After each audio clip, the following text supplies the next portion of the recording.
Good afternoon. Jain रोजगार classes में आपका स्वागत है। हम लोग इतिहास पढ़ रहे हैं।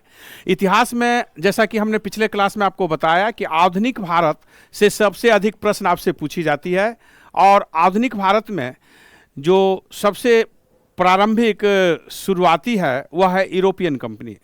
यूरोपियन कंपनी, जैसा कि हमने पिछले क्लास में भी आपको बताया कि वे व्यापार करने आए, और व्यापार के क्रम में आगे चलकर हम लोग देखेंगे किस प्रकार वह भारत पर शासन करने की स्थिति बना लेगी, और फिर अंततः ईस्ट इंडिया कंपनी, अंग्रेजी ईस्ट इंडिया कंपनी लगभग 200 वर्षों तक भारत पर शासन करने में सफलता पाई। इस क्रम में हम सबसे पहले यूरोपियन कंपनी जो आई, जैसा कि पिछले क्लास में चर्चा की है कि सर्वप्रथम पुर्तगाली ईस्ट इंडिया जो कंपनी है, यानी पूरब से जो भी व्यापार कर रहा था सब के साथ यह लागू हो सकता है। तो पुर्तगाली कंपनी पहली भारत आने वाली कंपनी है, जिस पर हम पिछले क्लास में चर्चा की थी, और उसके पढ़ाने के क्रम में वास्को डी गामा किस प्रकार मई 1498 में तालिकट तट पर आने में सफलता पाया अब्दुल मजीद के सहयोग से, इस पर भी यह चर्चा की थी। इस क्रम में हम लोग समुद्री खोज, आगे के क्रम में जो फ्रांसीसी गवर्नर बनकर आया, जिसमें सबसे महत्वपूर्ण प्रारंभिक चरण में जो पहला था वह था Francisco de Almeida. Francisco de Almeida के बाद दूसरा गवर्नर जो बनकर आया, जिसका नाम था अल्फांसो डी अल्बुकर्क। तो अल्फांसो डी अल्बुकर्क के बारे में हम चर्चा करने जा रहे हैं कि उनकी महत्वपूर्ण कौन कौन सी कार्य थी, और वह भारत में किस प्रकार पुर्तगाली कंपनी के संस्थापक माना जाता है, और पुर्तगाली कंपनी के महानतम गवर्नर भी अल्फांसो डी अल्बुकर्क कैसे था, यह हम बताने का प्रयास आपको कर रहे हैं।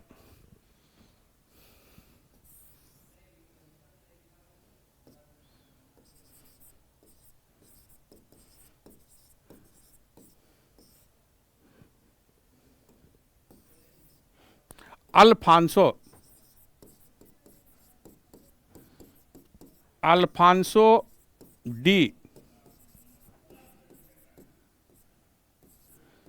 अल्बुकर्क, ये अल्फांसो डी अल्बुकर्क जिनका समय है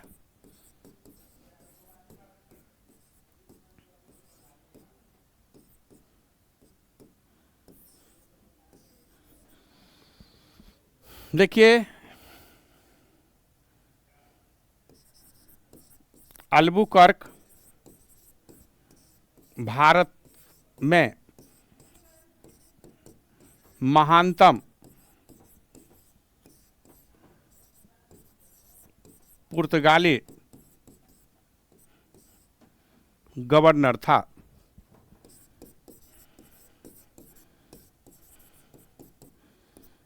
इसे भारत में पुर्तगाली राज्य के वास्तविक संस्थापक माना जाता है।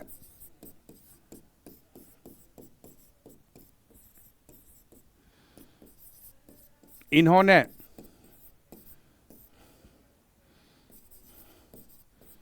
पुर्तगालियों को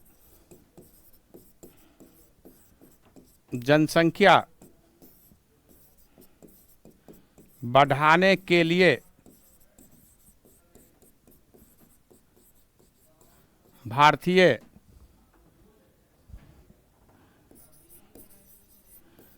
महिलाओं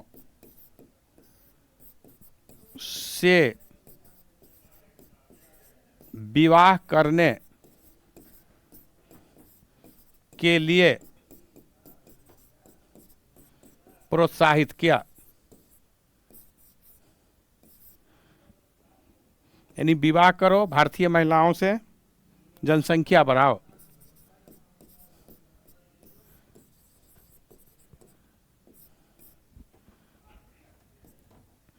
पन 1510 ईस्वी बहुत ही महत्वपूर्ण है। 1510 ईस्वी में बीजापुर के सुल्तान यूसुफ मेहर अली से गोवा छीन लिया, जो पुर्तगाली का आगे चलकर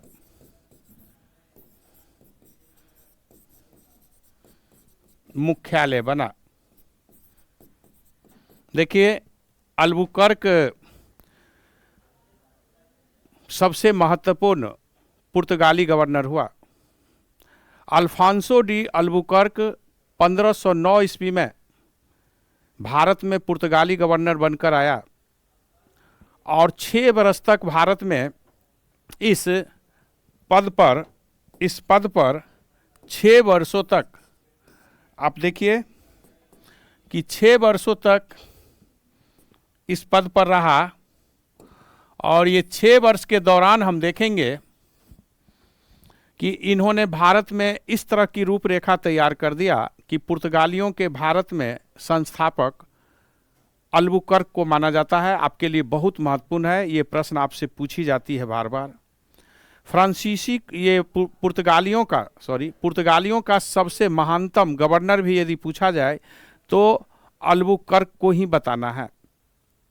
इन्होंने यह समझ लिया कि भारत में यदि आबादी बढ़ाएंगे तभी हम भारत पर अपना नियंत्रण स्थापित कर पाएंगे।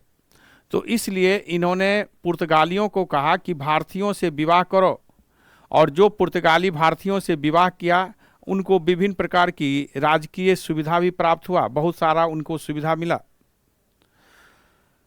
इन्होंने धार्मिक कट्टरता का परिचय दिया। धार्मिक कट्टरता इस प्रकार थी कि कैथोलिक को छोड़कर अन्य ईसाई के अनुयायियों के साथ इन्होंने भी कट्टरता का परिचय दिया, और हिंदू और मुस्लिम के साथ या बौद्ध धर्मावलंबी या जो भारत में थी उसको तो किया ही। कार्टेज व्यवस्था को इसने बड़ी कठोरता से लागू किया। ये कार्टेज व्यवस्था क्या है? एक प्रकार की परमिट, कार्टेज एक प्रकार की परमिट है, अनुमति पत्र है। जब कोई भी जहाज समुद्र में सामान लेके जाएगी तो पुर्तगालियों से एक अनुमति पत्र लेना पड़ता था, जो हम लाइसेंस की तरह कह सकते हैं, जिसके बिना उसके जाने का कोई लीगल ऑथराइज नहीं थी। यदि उस तरह की कोई जा रहा है तो उस जहाज को पुर्तगाली डुमो देता था या जब्त कर लेता था। सबसे बड़ी बात है कि गोवा जो पुर्तगालियों का सबसे महत्वपूर्ण केंद्र बनकर उभरा था, उस गोवा को 1510 ईस्वी में अल्बुकर्क ने बीजापुर के सुल्तान यूसुफ आदिल शाह बीजापुर के सुल्तान है जिसके अधीन गोवा था। तो 1510 ईस्वी में गोवा को अल्बुकर्क ने यूसुफ आदिल शाह से छीन लिया, यानी उसको जीत लिया।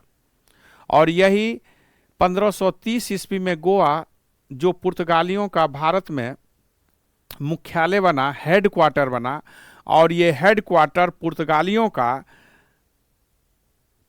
1961 ईस्वी तक, यानी लगभग 425 वर्षों तक ये भारत में पुर्तगालियों का हेडक्वार्टर रहा। 1961 ईस्वी तक पुर्तगालियों का ये हेडक्वार्टर रहा। तो गोवा जितना अल्बुकर्क का बहुत बड़ा योगदान था। हम देखेंगे कि पुर्तगालियों ने 1511 ईस्वी में मलक्का, कोलंबो और फिर 1511 ईस्वी में मलक्का और कोलंबो, और 1515 ईस्वी में हरमुज जैसे बड़े बंदरगाह को अपने नियंत्रण में ले लिया। तो जब मलक्का, कोलंबो, हरमुज जैसे बड़े बंदरगाह इनके अधीन है, गोवा जैसे तटीय क्षेत्र भारत में रहकर इनका समुद्र पर काफ़ी नियंत्रण हो गया। तो इस प्रकार पुर्तगालियों का प्रभाव बहुत बढ़ गया। इसके बाद कास्त्रो जो गवर्नर बने, उन्होंने भी इस क्षेत्र में काफ़ी विस्तार किया। फिर जैसा कि हमने चर्चा की थी कि वास्को डी गामा भी 1524 ईस्वी में तीसरी बार भारत आया। वास्को डी गामा तीसरी बार, हम पिछले क्लास में चर्चा कर चुके हैं, तीसरी बार भारत आया और भारत आने के क्रम में उन्होंने गवर्नर बनकर आया, लेकिन बहुत जल्द ही उनकी मृत्यु हो गई और उनका स्मारक जो है कोची या कोचिन जो कहिए, वहाँ इनका स्मारक है केरल में। कास्त्रो और कुनोजी नुनुज ये भी एक बड़े ही महत्वपूर्ण गवर्नर बनकर आए आगे।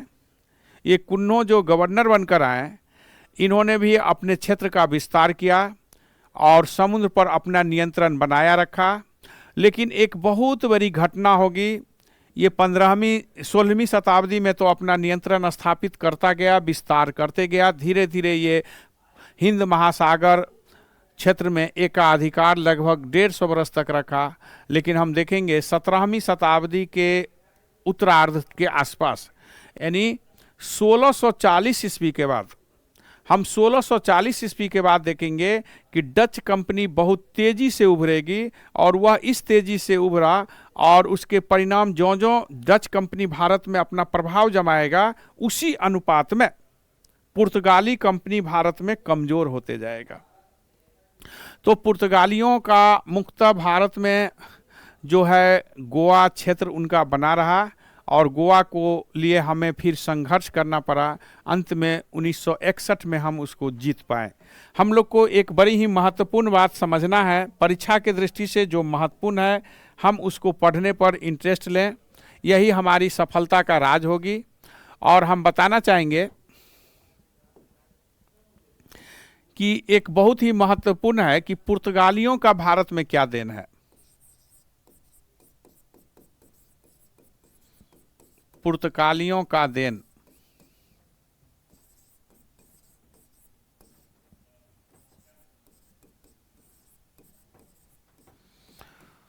देखिए पुर्तगालियों का क्या देन है।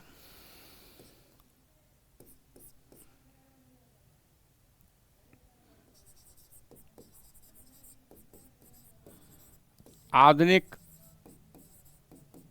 शिक्षा पद्धति, आधुनिक शिक्षा पद्धति की शुरुआत होगा यहां से।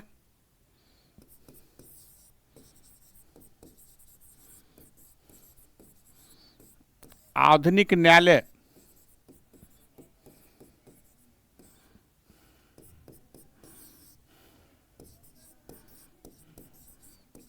प्रिंटिंग प्रेस,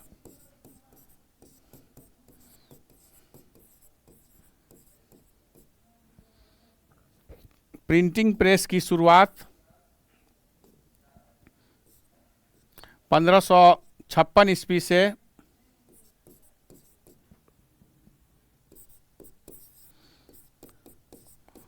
गोथिक स्थापत्य कला शैली की शुरुआत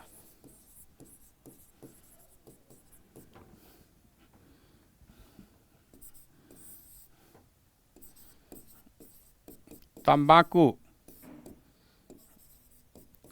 आलू, लाल मिर्च, टमाटर, मक्का आदि फसलों की खेती की शुरुआत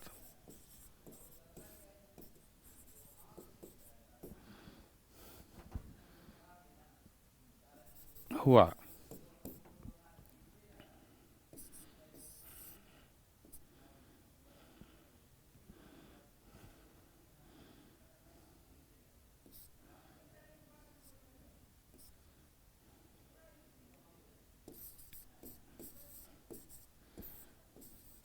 भारत में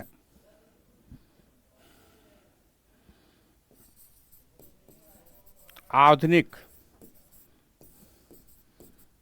तरह से प्रथम सैन्य संगठन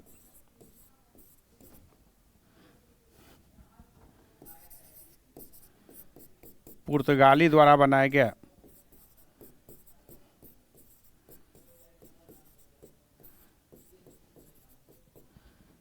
आदि। अब हम लोग देख सकते हैं कि पुर्तगालियों जब भारत आए, यूरोपियन कंपनी है, इन्होंने भारत को क्या दिया, आपसे कभी कभी प्रश्न पूछी जाती है। तो पुर्तगाली जो आए उनके साथ ईसाई मिशनरी भी आए। ईसाई धर्म के प्रचारक जो आए उसमें बड़े बड़े विद्वान भी शामिल थे, और ऐसे विद्वानों में ये लोग, ईसाई मिशनरी जो भारत आया, तो इन विद्वानों ने भारत में शिक्षा पद्धति के विकास पर ध्यान दिया।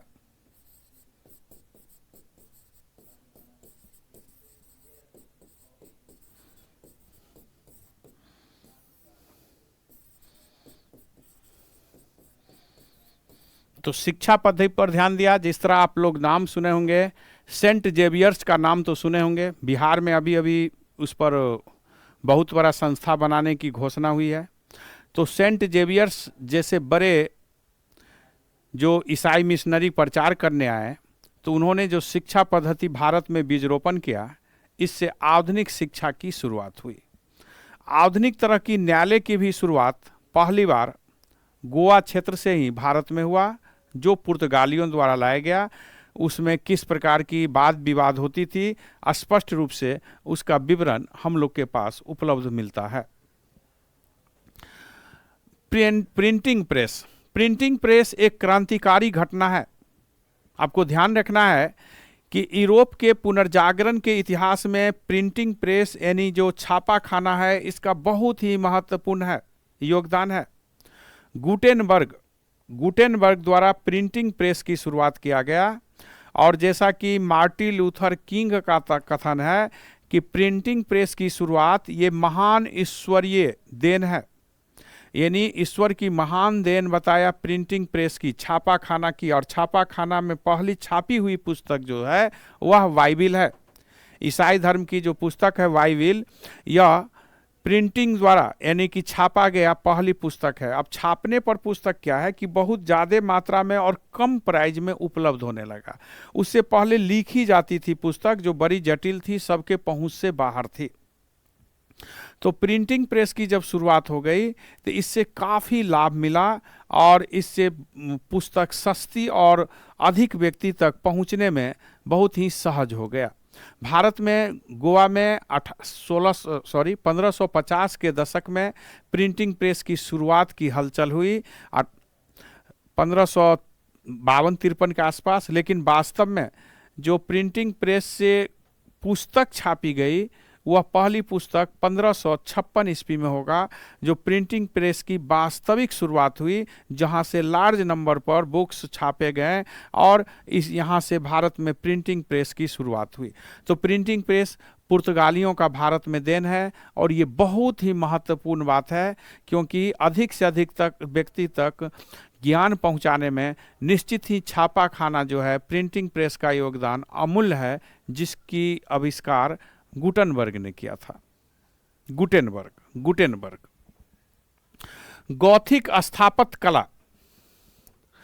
स्थापत्य कला की पुनर्जागरण की शैली, यूरोप में पुनर्जागरण की जो स्थापत्य कला की शैली है, उसे गॉथिक कला नाम दिया गया है। इस गॉथिक कला के भवन भारत में पहली बार बनाने का श्रेय जो है पुर्तगालियों को ही जाता है। उस प्रकार के भवन जो यूरोपियन पद्धति पर बनाया गया, यूरोपियन वास्तुकला जो पुनर्जागरण काल की शैली है, उसकी शुरुआत भारत में पुर्तगालियों द्वारा किया गया। इसका प्रमाण जो है हमें प्राचीनतम गोवा में मिलता है।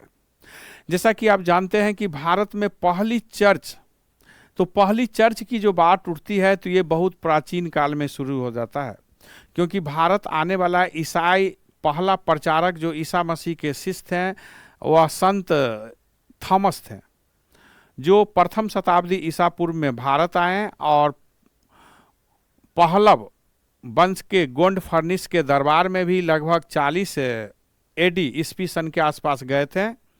लेकिन उनकी हत्या 52 एडी में ईस्वी सन में मद्रास के पास पलरम में हो गया।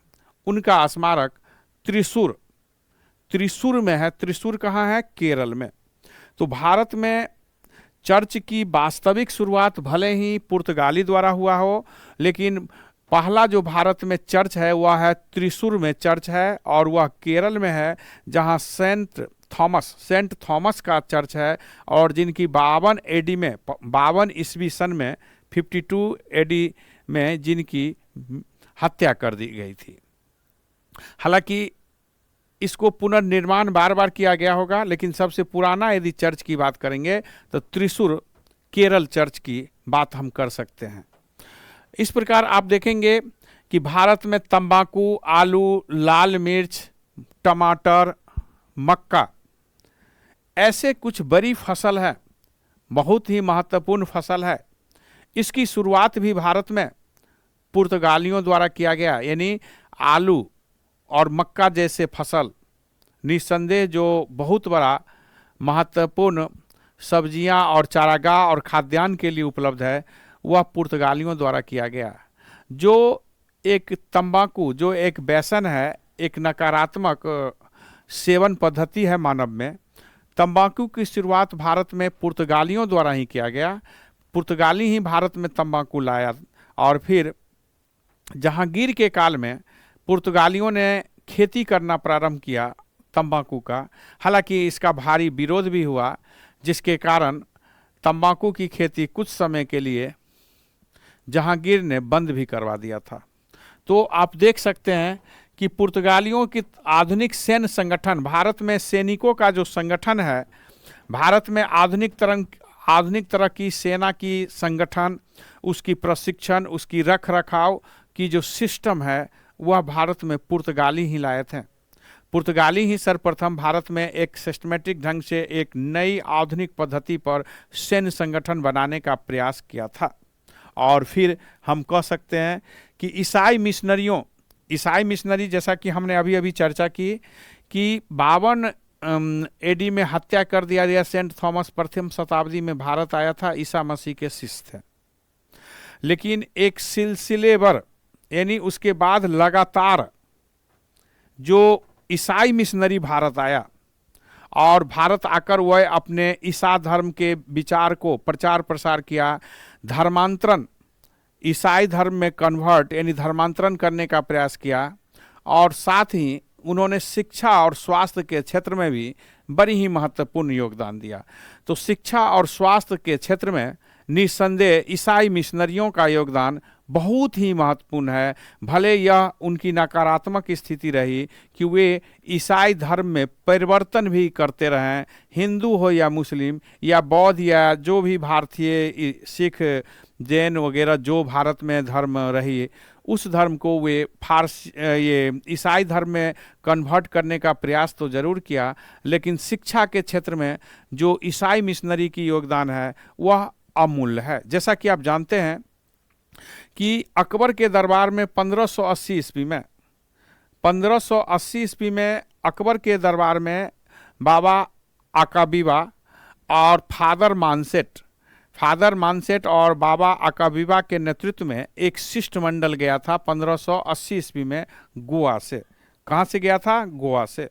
तो निस्संदेह हम देखेंगे कि पुर्तगालियों का भारत में बड़ी ही महत्वपूर्ण योगदान है, विशेष रूप से कुछ फसल के सेंस में, जिस तरह नाशपाती जो है, चाहे टमाटर है या लाल मिर्च है, तंबाकू है, आलू है, मक्का है, ऐसे फसलों के लिए और बागवानी के लिए उन्हें हम लोग याद करते हैं। पुर्तगालियों के प्रश्न उठता है कि जब पुर्तगाली 150 वर्ष तक लगभग हिंद महासागर में एक छत्र एकाधिकार बनाए रखा, मोनोपोली बनाए रखा, तो फिर किन कारणों से उनका पतन हो गया? तो पुर्तगालियों के पतन पर यदि हम चर्चा करें तो पुर्तगालियों के पतन पर 2-3 बड़ी बात हम लोग के सामने आएगा। पहला,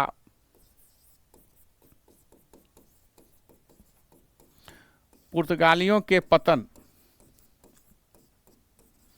के कारण पहला है केवल तटीय क्षेत्र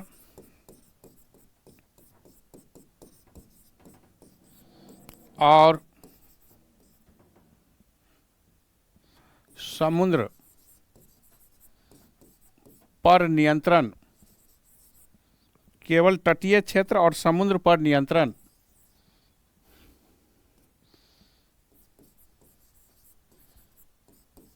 पर नियंत्रण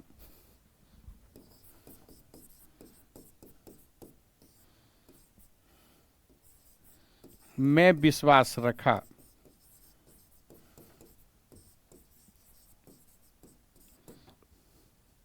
दूसरा, योग्य गवर्नर का अभाव। तीसरा, डच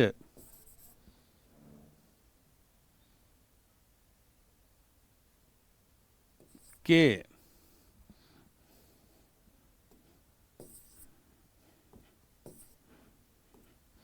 डच कंपनी प्रबल प्रतिद्वंदी बना। चौथा,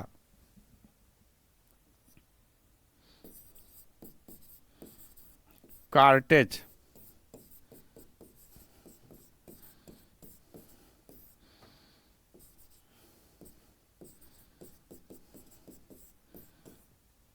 व्यवस्था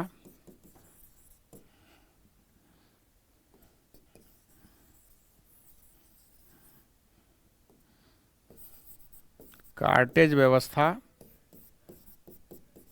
लाइसेंस व्यवस्था।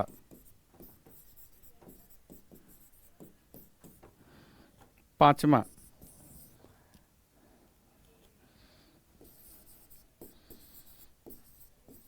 धार्मिक कट्टरता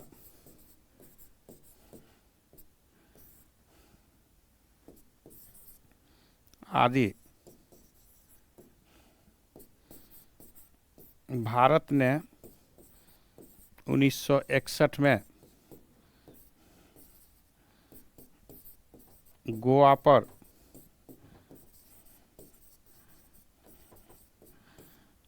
अधिकार कर लिया।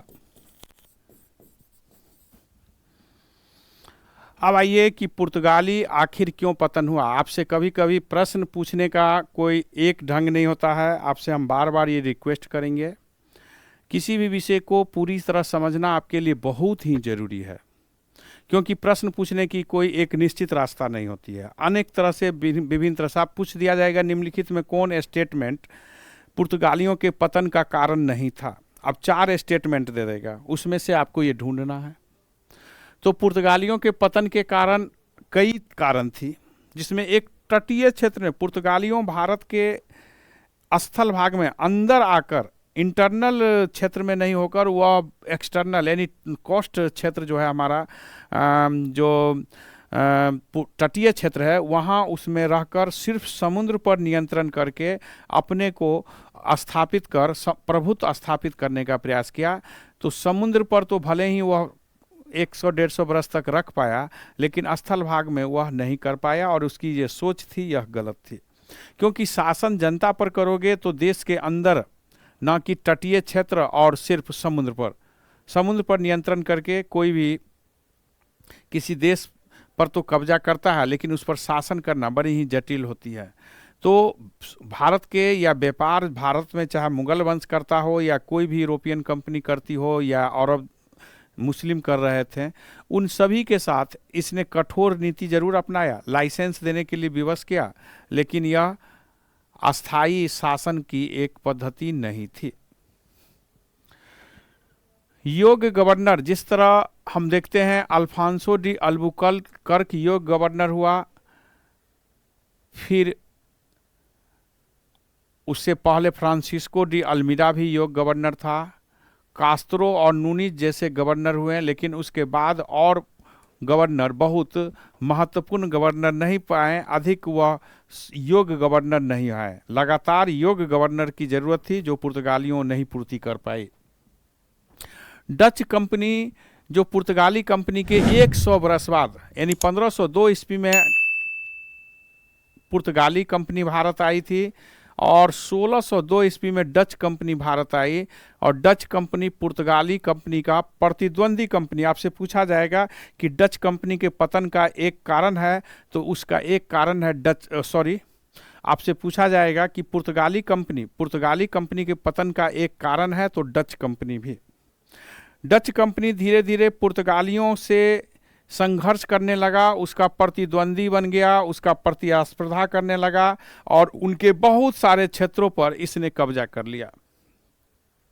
हम देखेंगे जिस क्षेत्र को पहले पुर्तगालियों ने जीता था, जिस बंदरगाह को पुर्तगालियों ने जीता था, उस पुर्तगालियों के अधिकांश बंदरगाह को डच ने जीत लिया, तो डच अधिक प्रभावशाली होने लगा। 1658 तक हम देखेंगे डच पुर्तगालियों को काफ़ी क्षति पहुंचा चुका था और उनका वर्चस्व जो एकाधिकार था वह कमज़ोर कर चुका था। हम बताना चाहेंगे कि पुर्तगाली की जो कार्टेज व्यवस्था थी, ये जो कार्टेज व्यवस्था थी पुर्तगालियों की, ये कार्टेज व्यवस्था बहुत ही खतरनाक थी। पुर्तगाली हर को लाइसेंस देती थी, जिसके बदला में मोटा रकम उनसे काफ़ी मात्रा में धन संपत्ति लेती थी और यह धन संपत्ति हर एक से लिया जाता था, चाहे यूरोप का कोई भी कंपनी हो, चाहे भारत का कोई भी कंपनी हो। पूर्वी देशों से जो भी व्यापार करना चाहेगा, हर से पुर्तगालियों ने भारी रकम वसूल किया और इसके कारण हर कोई पुर्तगालियों से खपा था, बफा था। हर कोई पुर्तगालियों से घृणा करता था, उनके इस नीति का कठोर विरोध भी करता था।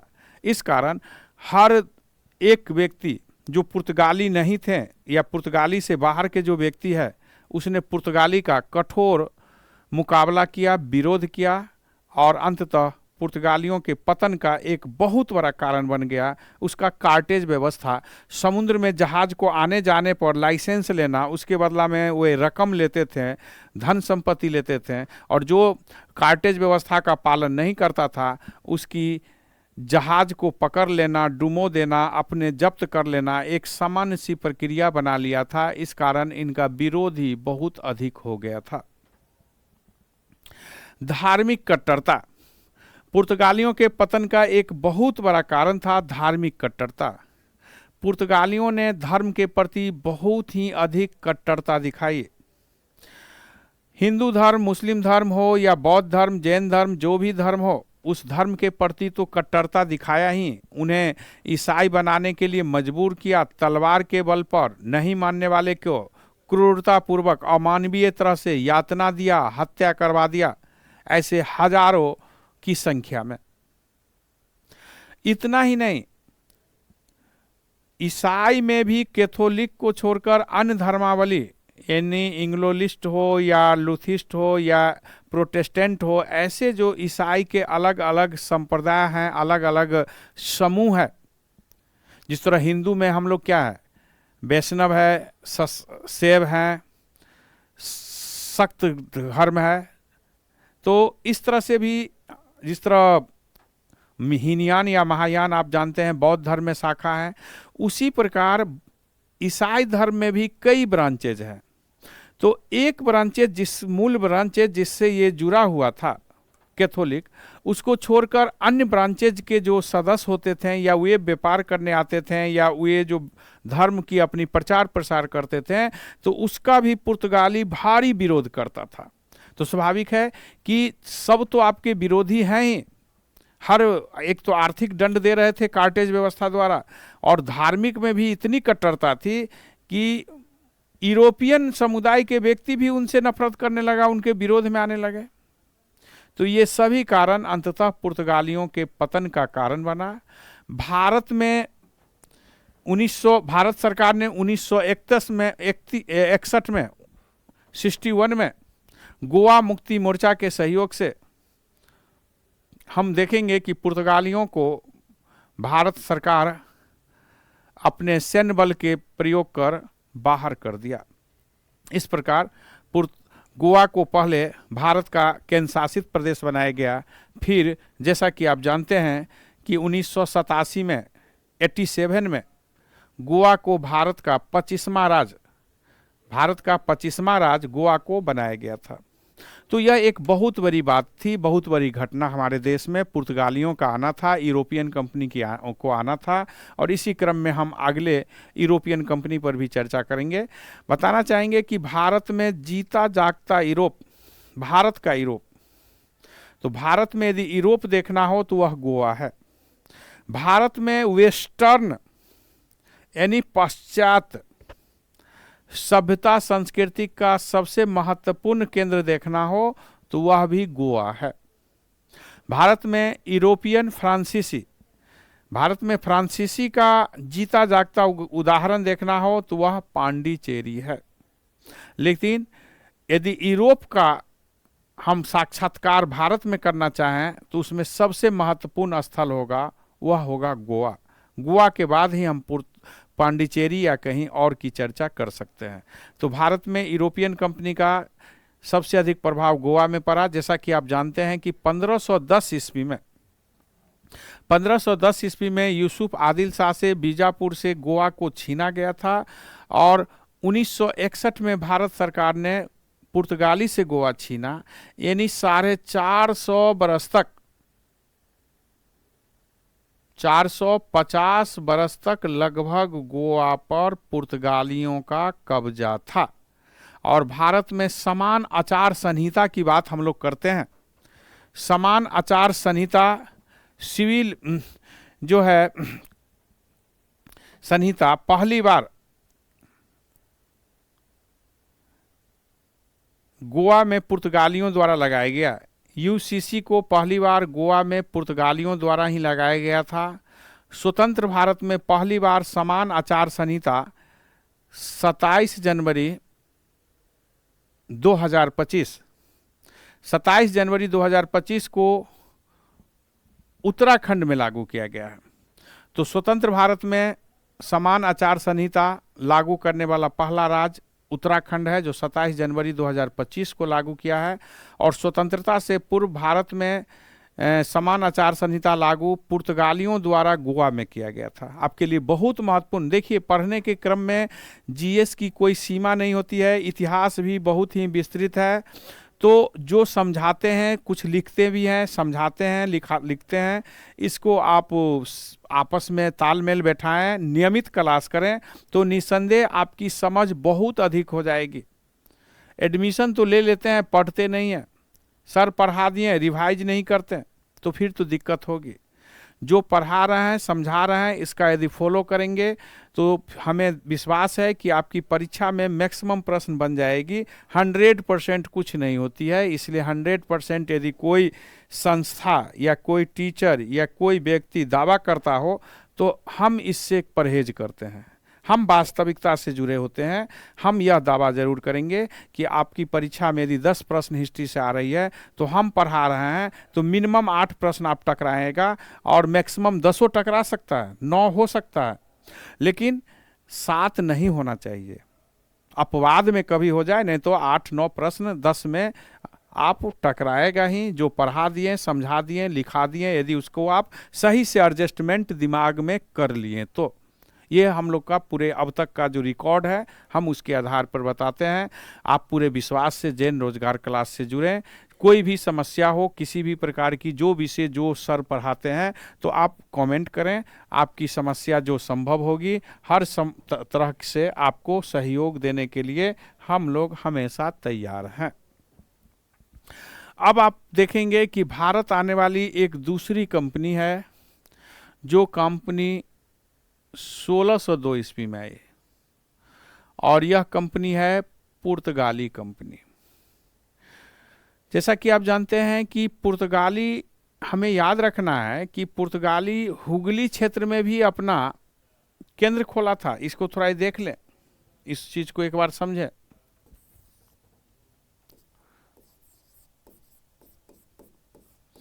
पुर्तगालियों हुगली क्षेत्र में लूटपाट 1630-33 के बीच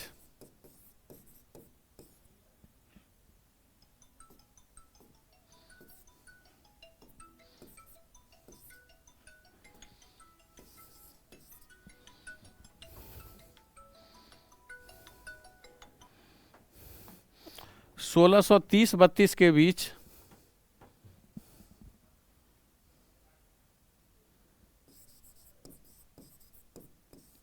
किया था। उस समय शाहजहां का शासन था। शाहजहां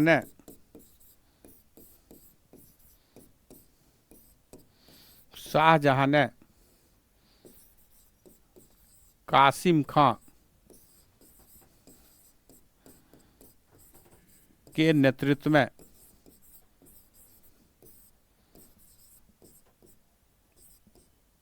पुर्तगालियों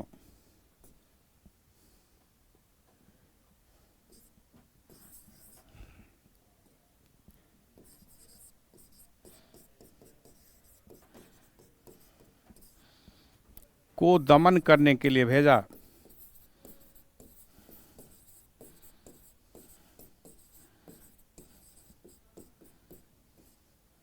दमन करने के लिए भेजा था।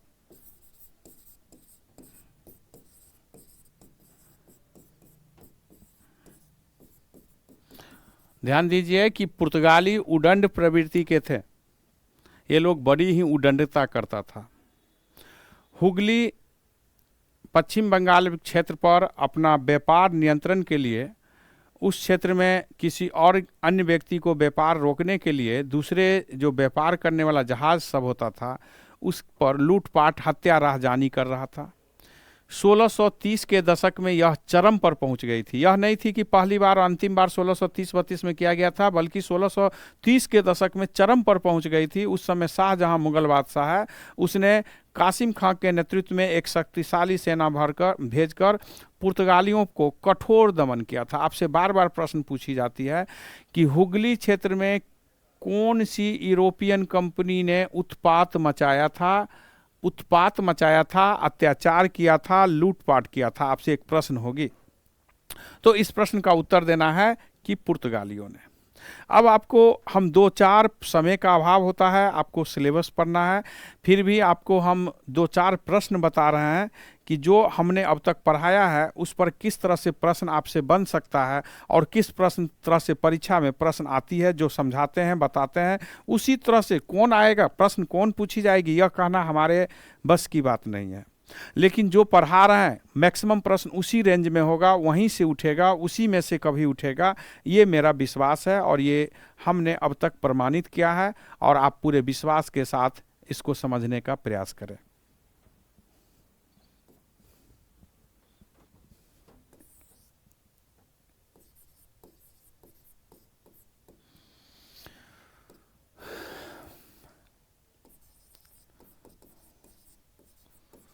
कुस्तुनतुनिया का पतन किसने कब किया? देखिए, एक प्रश्न है आपके सामने। उस्मानी 1553,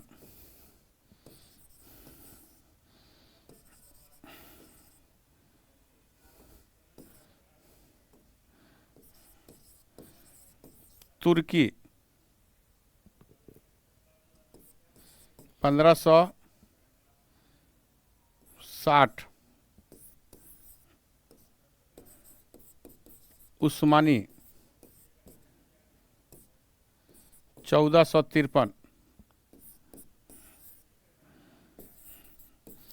अरबों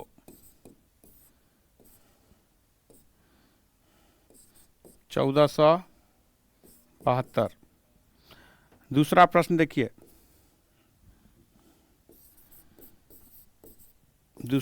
देखिए, भारत आने वाले यूरोपियन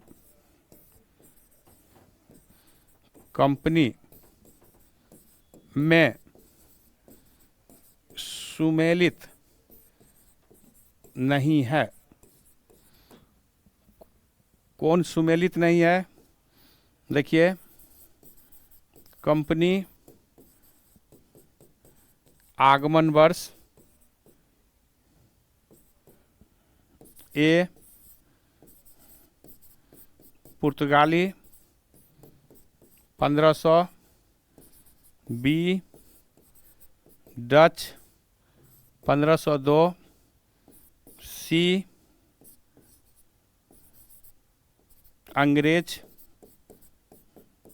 1616, डी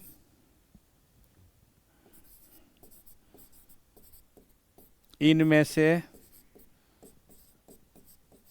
कोई नहीं। तीसरा प्रश्न आइए,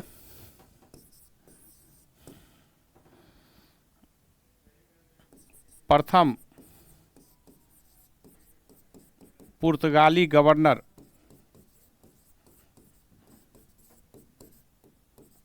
कौन था? A Almeida, B Alfonso, C Vasco da Gama, D Castro. चौथा प्रश्न देखिए, पुर्तगाली का भारत में प्रथम कारखाना कब और कहां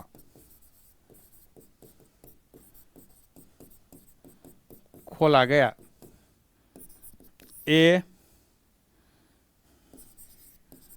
पुलिकट 1505, बी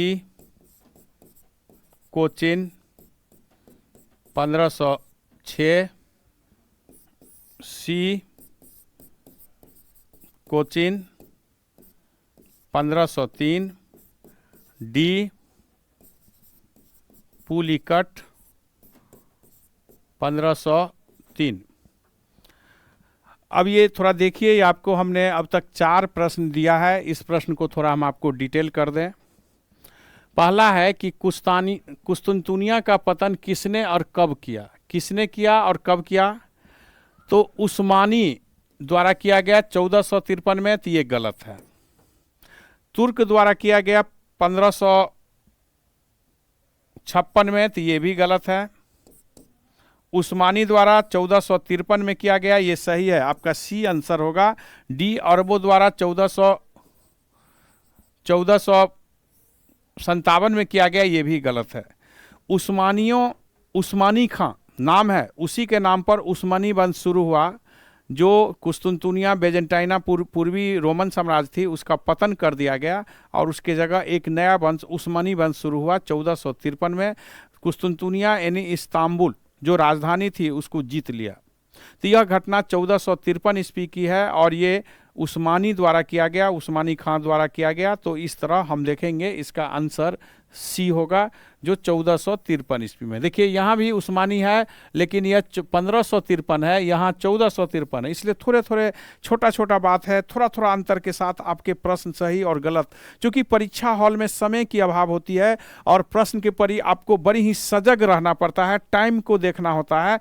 तो टाइम टेकन के साथ बनाने के लिए आपको पहले से उस पर समझ और गहरा अध्ययन की जरूरी है। अब कोई भी परीक्षा में, एक समान परीक्षा में भी बड़ी बड़ी ऐसी प्रश्न पूछी जाती है कि आपको लगेगा कि ऐसी कमीशन में भी प्रश्न नहीं पूछी जाती है। इसलिए ये सेलेक्टेड करना कि ये प्रश्न बीपीएससी में आएगी और ये दरोगा में आएगी, ये ईडीओ में आएगी, ये बीएसएससी में आएगी और ये पुलिस में आएगी, इससे दूर होकर आप एक सामान्य रूप से उस विषय का सामान्य अध्ययन करें। दूसरा प्रश्न देखिए, भारत आने वाले यूरोपियन कंपनी में सुमेलित नहीं है, यानी कौन सी कंपनी है जो भारत आई वह सुमेलित नहीं है? देखिए यहाँ कंपनी का नाम है और यहाँ उसका आगमन वर्ष है। तो यहाँ दिया हुआ है कि कौन सी सुमेलित नहीं है, इसमें से कोई सुमेलित है या नहीं है, ये आपको बताना है। तो पुर्तगाली 1500 ईस्वी में आया थी, गलत है क्योंकि पुर्तगाली 1500 ईस्वी में नहीं आया। डच 1502 ईस्वी में आया थी, ये गलत है। पुर्तगाली कितना में आया? 1502 में आया था। और डच कितना में आया था? 1602 में आया था। हमने अभी पिछले क्लास में आपको बताया था, तो डच 1602 में आया था, 1502 में नहीं, और पुर्तगाली 1500 में नहीं आकर 1502 में आया था, तो दोनों गलत हुआ। अंग्रेज 1616 में नहीं आकर अंग्रेज जो है 1608 ईस्वी में आया था। तो इस प्रकार आप देख सकते हैं कि इनमें से कोई नहीं, आपका डी आंसर होगा। ये सब के सब क्या है? गलत है। ये तीनों आपका गलत है। तो इस तरह से आपसे प्रश्न पूछी जाएगी। प्रश्न कोई आसमान से नहीं आती है, यानी इस पृथ्वी पर जो घटना घटित हुई है या जो वर्चू है यहाँ का, उसी सिस्टम से आपसे पूछी जाती है।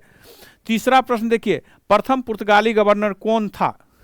भारत में प्रथम पुर्तगाली गवर्नर कौन था? आपका प्रश्न है। इसमें है पहला अल्मीडा, ये सही है, फ्रांसिस्को डी अल्मीडा, जो 1505 से 1509 ईस्वी तक पुर्तगाली गवर्नर भारत में रहे थे। यही भारत में प्रथम पुर्तगाली गवर्नर है। इनका पूरा नाम है Francisco de Almeida. Francisco de Almeida प्रथम भारत में पुर्तगाली गवर्नर 1505 से 1509 ईस्वी तक था।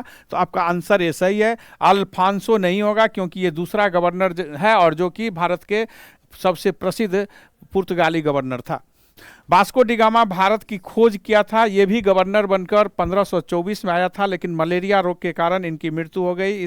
इनकी स्मारक कोची में है 1524 में। कास्त्रो भी आगे चलकर बहुत ही सफल गवर्नर बनकर आए थे। अब एक प्रश्न और देखिए, पुर्तगालियों का भारत में प्रथम कारखाना कब और कहां खोला गया था? पुर्तगाली जो भारत में आया था उसने भारत में कारखाना खोला था। तो पहला कारखाना कब और कहां खोला था? देखिए, तो पहला कारखाना हमने दिया कि पुलिकट में 1505 में थी, गलत हो गया, एक नहीं है। कोच्चि में 1506 में, ये भी गलत है। कोचिन में 1503 में, ये सही है। कोचिन में पहली कारखाना 1503 ईस्वी में पुर्तगालियों द्वारा खोला गया था, ये आपका सही होगा। और ये पुलिकट में 1503, ये गलत है। तो इस तरह से आपसे प्रश्न पूछी जाएगी। आगे भी हम आपके साथ जुड़े हुए हैं। कोई भी तरह की समस्या हो, सुझाव हो, आप कमेंट करें। जैन रोजगार क्लासेस हमेशा आपके साथ है और परीक्षा के दृष्टि से यहाँ के सभी टीचर पढ़ाते हैं। और इससे पूर्व की परीक्षा में भारी सफलता मिला है, जिसके कारण विद्यार्थियों का इस तरफ झुकाव काफ़ी बढ़ा है। धन्यवाद।